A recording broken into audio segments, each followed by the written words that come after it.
Welcome back. Let's talk national issues. We're being joined in the program by the publisher of Ovation magazine, former presidential candidate and author of the book, The Pendulum. Chief Dele Momodu joins us virtually. Chief Momodu, thank you so much for coming on the program, sir. Good morning, and thank you for inviting me. All right, Chief Momodu, when we have persons like you, it's difficult to know where to start from. There's a lot to take from you, whether it's the administration of Bola Tinubu, what's going on in the PDP, your history in the trenches, your history as a publisher, as a journalist. So there are many layers. So, but let's start with the very first, and we can snowball into the others. And that has to do with this book, The Pendulum. You put your thoughts and your heart into this book. But for persons who don't understand what this book is really all about, maybe you can give us an overview of what they expect to get as far as books like this are concerned. Well, I started writing right from the time I was at the then University of now University. And my first articles appeared in a local newspaper in Ondo State called the Premier Newspaper. I think it was owned by Chief Dele at the time. And it was to express myself about goings on in my country. I entered the University of Ife as a pioneer exam back in 1978, and you remember that was the year of the Alimos riots. The demonstration was massive. So I was initiated into that demonstration because I was already living with my elder brother on campus. So by 1982, I started writing for the Premier newspaper. Then somewhere along the line again, much later, I was writing for the Sunday Tribune, which was, edited by Olamide. Fantastic newspaper. I was also writing for the Guardian newspaper on the opinion page of the Guardian newspaper. And that was how I built up my reputation as a writer. Then by 1991-92, I was editing the Classic magazine, which was owned by me, Elimifikel, Major. And that was where Pendulum first started. I chose the title Pendulum because my pen could then swing left or right depending on the mood of the nation. And so this is the first compilation I made a few years ago. This was edited by the great writer, the great television personality, Dr. Ben Abati. This was completed while I was in exile, but we couldn't publish it because I had too many challenges at the time. So later, we found time and the money, because it requires a lot of money to publish a book of this quality. This was published in Dubai by one of the best printers in Dubai. So then the second volume was edited by my best friend, Prince Adedamola Aderemi of Ile-Ife. He edited, he's a lawyer, but he's such a prolific reader and writer. So you can see this is the volume 2. So the whole idea is to advise our leaders. I remember I supported President Momodu Buhari in 2015. And barely 2 months into his government, I realized that the government was going in the wrong direction. And I started firing open letters to him. One of the letters touched him so much that he invited me over to the Aso presidential villa. And he asked me, Dele, what is the problem? And I explained to him that writers are supposed to be men and women of conscience. And worried and troubled about the direction your government is going. So I told him on that occasion that I said, by then I had not published a book, so I decided to do a compilation. And so I took them to him, even asked the autograph for him. He was so touched, and I said, I'm appointing myself a special advisor, free of charge, with that portfolio to your government. I will do exactly what I did to other presidents before you. And he was quite happy. Whether it took to my advice or not is another matter. But I wrote copiously every week on the back page of the Tuesday newspaper. And so this compilation of 2 books came later, and they've been very popular because Nigerians, wherever 2 or 3 Nigerians are gathered, you can be sure we're discussing Nigeria. Nigerians at home and abroad are always worried about Nigeria. You mentioned the Tinubu government earlier on. Remember that I was in exile with the current president of Nigeria, Bola Ahmed Tinubu. My worry again is that the government that we thought would be more democratic in nature, we've been appealing to it. These days, I don't like Pendulum. And the truth of the matter is that I'm actually tired of lamenting like the baby Jeremiah. Every day I'm complaining about Nigeria. So what I've done now is, and I realize that people hardly read longer these days.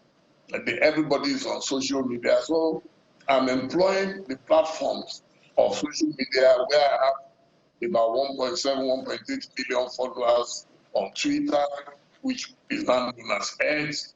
I have over 1 million followers on Instagram, over 300,000 on Facebook. So I'm able to reach people globally, instantly. Unlike in the past when you have to wait till Saturday morning to get a copy of a newspaper.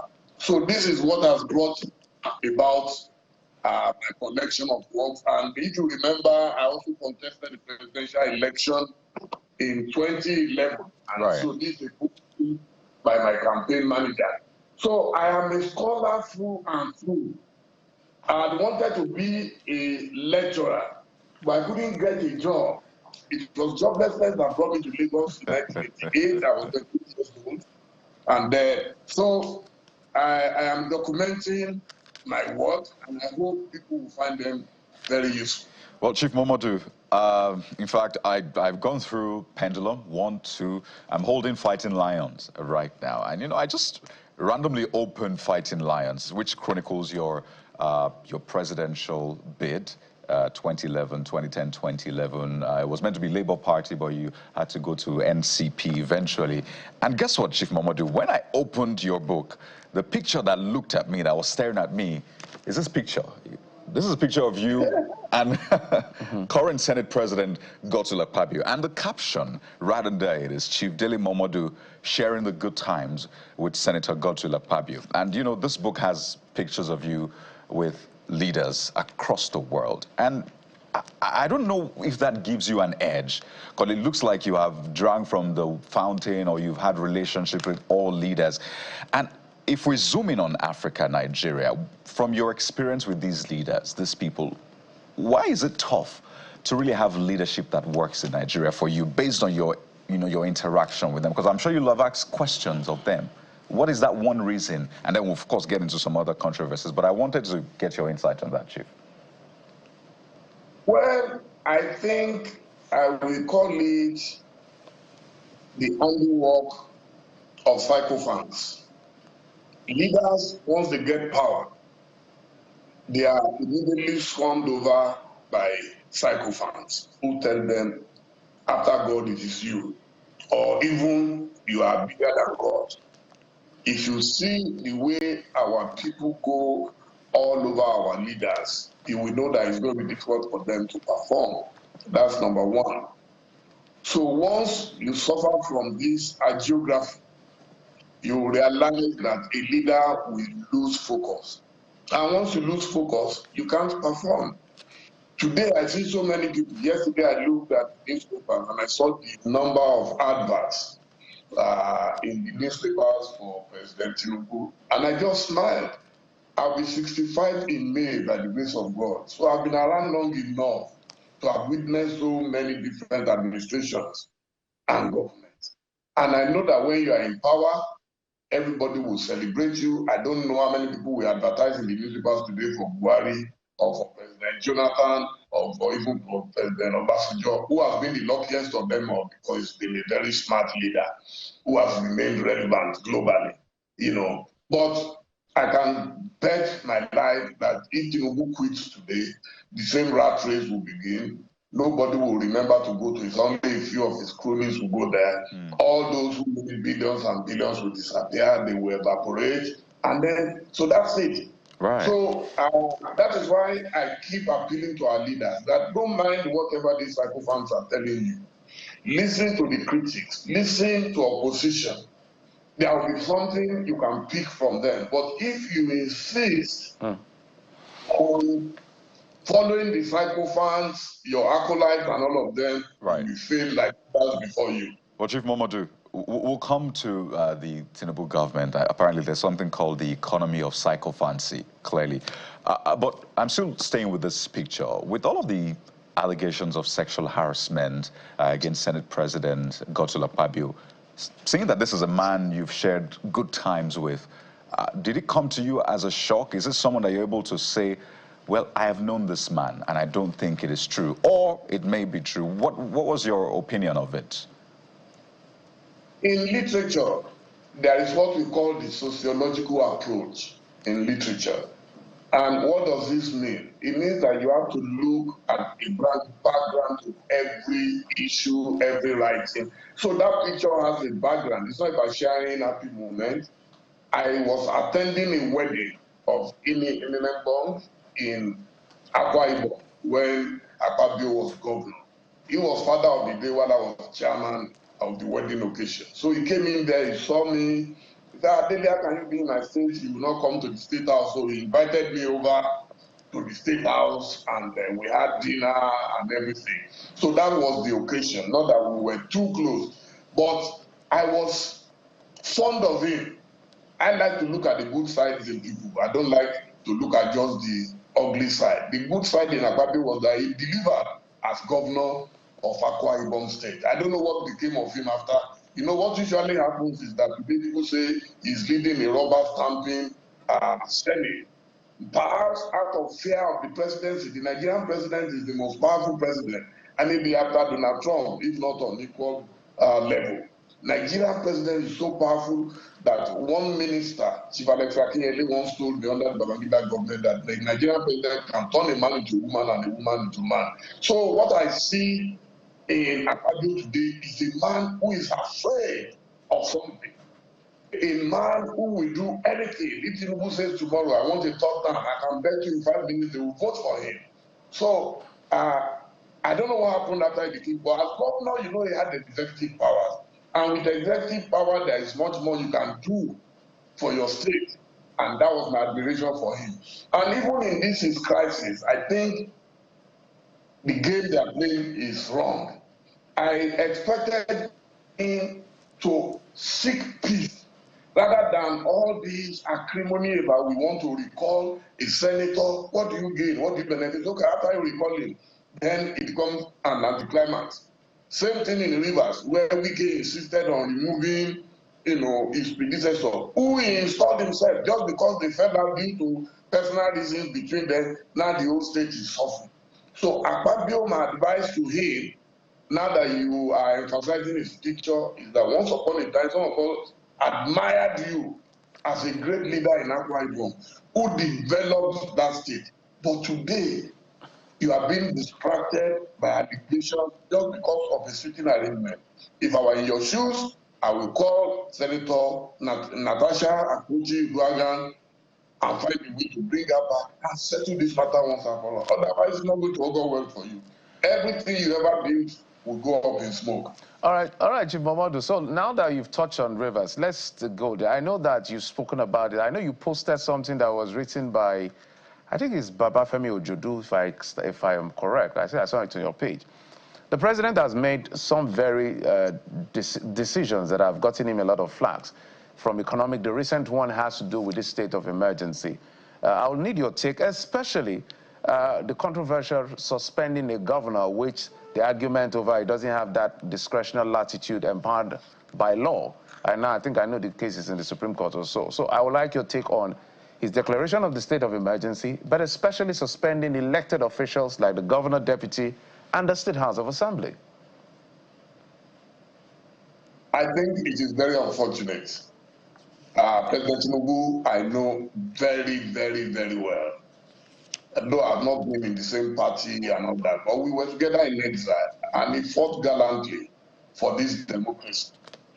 So a lot of us, his co-comrades at that time, are actually very embarrassed that we have a pro-democracy leader in government, and yet what we are witnessing is worse than dictatorship.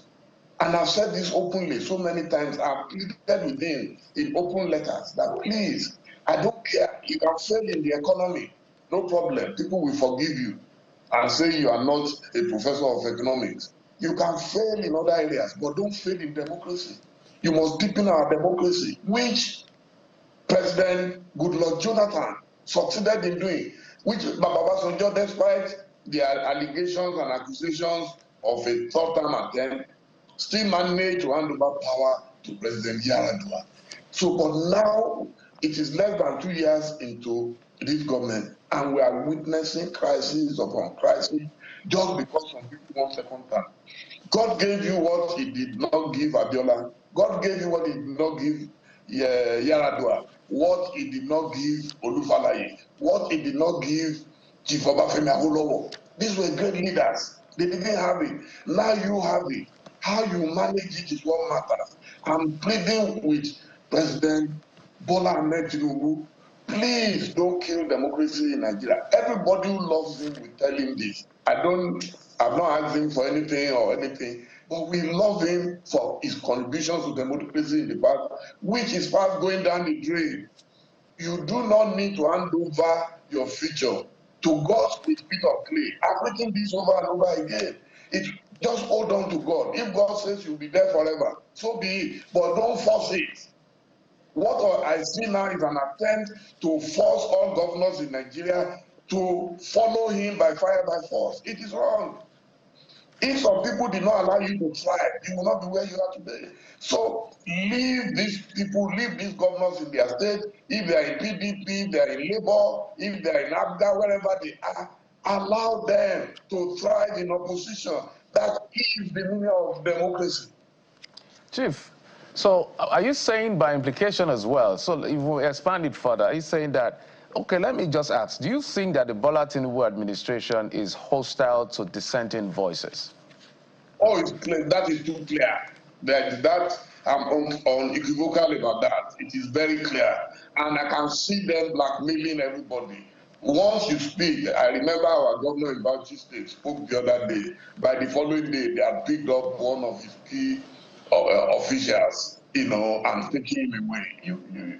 I remember when Bola Tinubu was being aroused by the Code of Conduct Tribunal. We all rose up stoutly to defend him.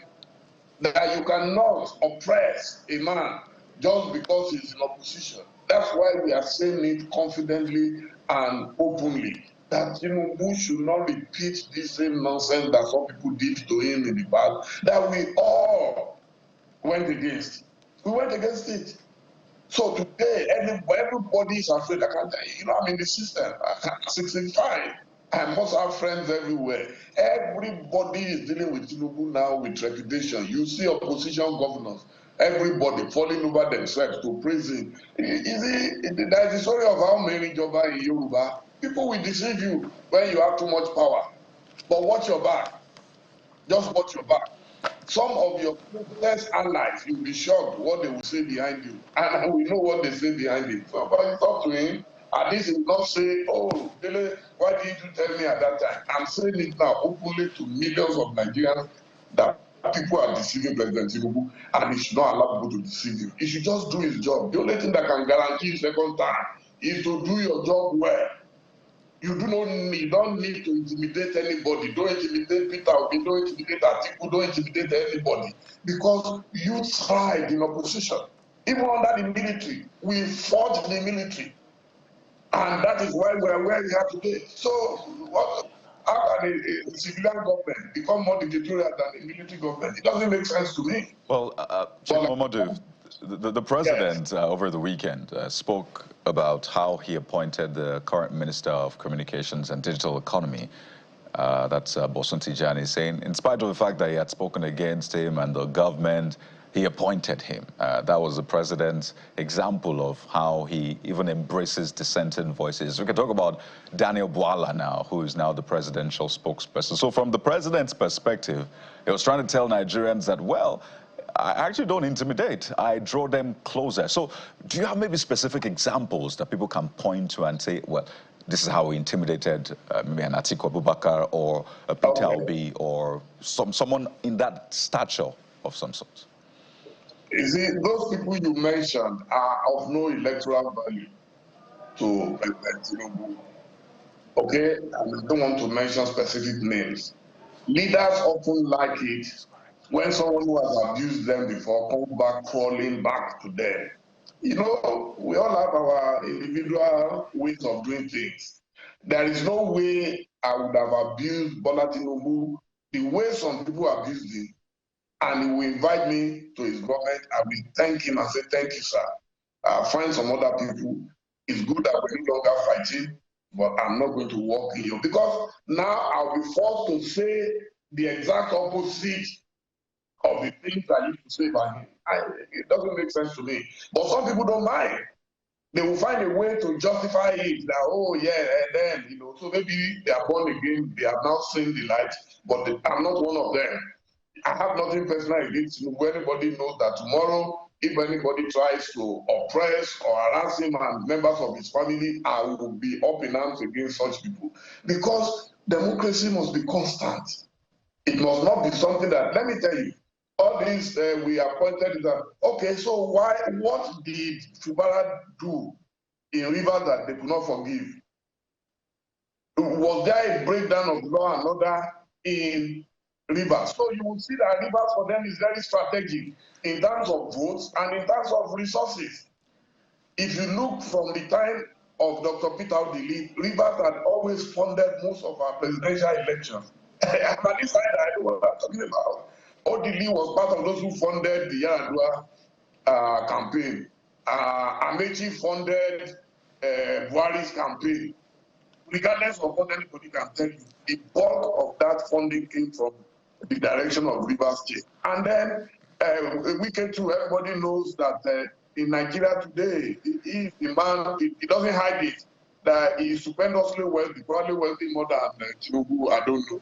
But I'm happy about something that the president said last night. It's very instructive to me. And I'm so happy that Wike sat down there. Because Wike used to believe like he does not fear anybody, does not respect anybody. At least now I know he has a boss in Bola Tinubu, and the person protecting him is Bola Tinubu. Tinubu told him yesterday that if I see that you are moving more towards your own direction, you will lose your job. That for me was victory for democracy. All right, Chief Momodu. Yeah, in winding down, maybe let's talk about Nyesom Wike for a moment. First, there are people in your party, the PDP, that are calling for his suspension because they felt it's a clog in the wheel. He's saying, look, I brought a lot to the party, but they are saying now he's destroying the party. I don't know why you stand on that. And again, on this issue of Rivers State, people are saying there's a moral burden on the president to put him in check, to rein in on him, but we've not seen hard words, hard talk, or reprimand from the president, at least openly, against Nyesom Wike in the role he's playing in the Rivers crisis. What's your take as we wind down? You know, I don't mince words. Whatever Wike is today, PDP made him. We know the origin. Wike himself knew I was a friend to his former boss, Rotimi Amechi. He knew how close we are. He used to tell me that. He used to watch me and Amechi in those days when we were flying helicopters and all that.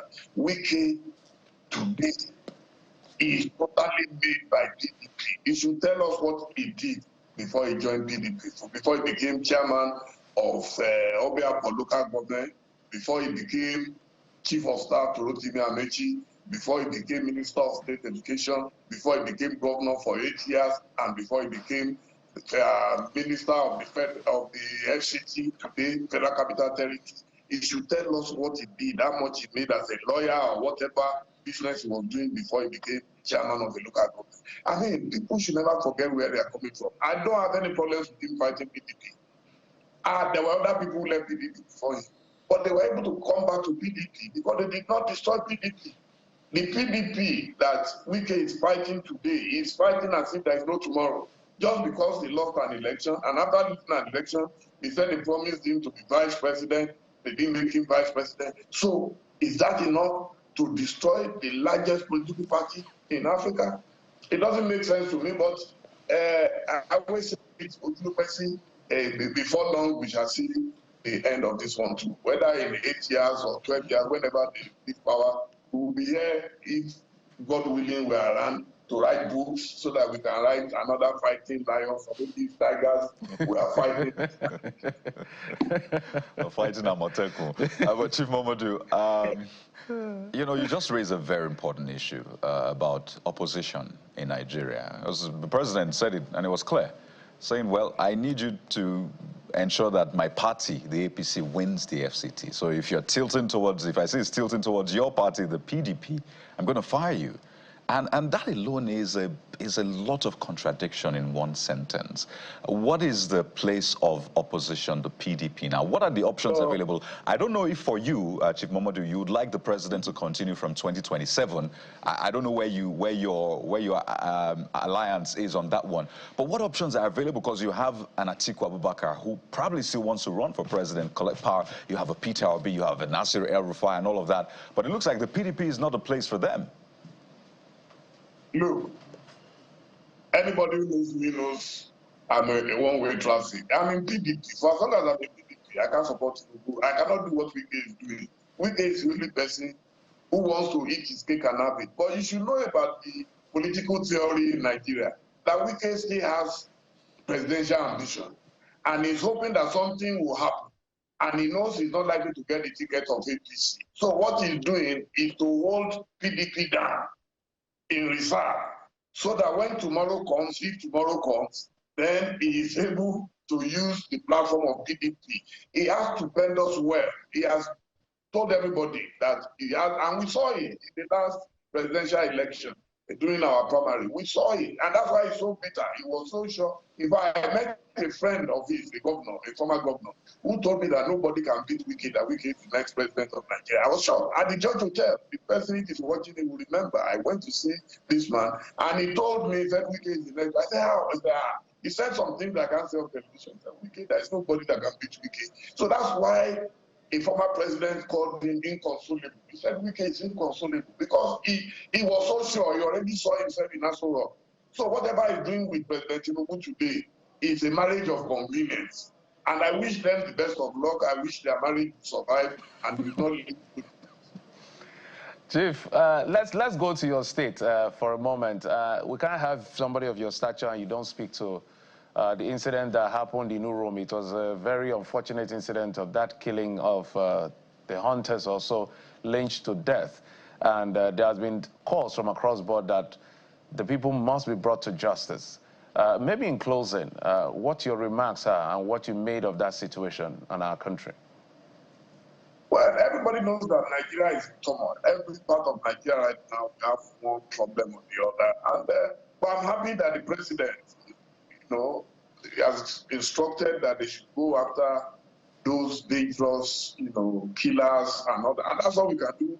The president has maximum power. That's why he's called the commander-in-chief. I'm happy. And I hope that his guys will rise up to the occasion and fish out all the criminals in every part of Nigeria, not just in my state, but those states. It's so sad. In fact, sometimes it's like a nightmare to a lot of us that when did Nigeria descend so low? But I wish all the families peace from God, and I hope they will get justice. That is key. Because for as long as you have unresolved killing, it will continue to happen. But when the killers see that if you kill and they find you, you'll be punished for it, then you can reduce crime. Crime without punishment is a very unfortunate thing. Chief Momodu, always a delight to have you. You don't care whose ox is God. Frank talks straight up, speaking your mind. And we hope that a person like Nyesom Wike and the rest will be able to come and respond as well. But most thank you. We really appreciate you for coming. Former presidential candidate, the publisher of Vision magazine, and author of many books. I don't want to restrict it to Pendulum. I want to read many books but the latest being the Pendulum. Thank you so much, sir, for coming on the program. I appreciate you. Thank you so much. I appreciate it. Thank you. God bless. Okay, we will take a quick break. When we come back, we have two more things to do. The women are here, the women in business. We'll talk to them, also bring you up to speed with what you need to do around your gadget. In just a moment, join us again.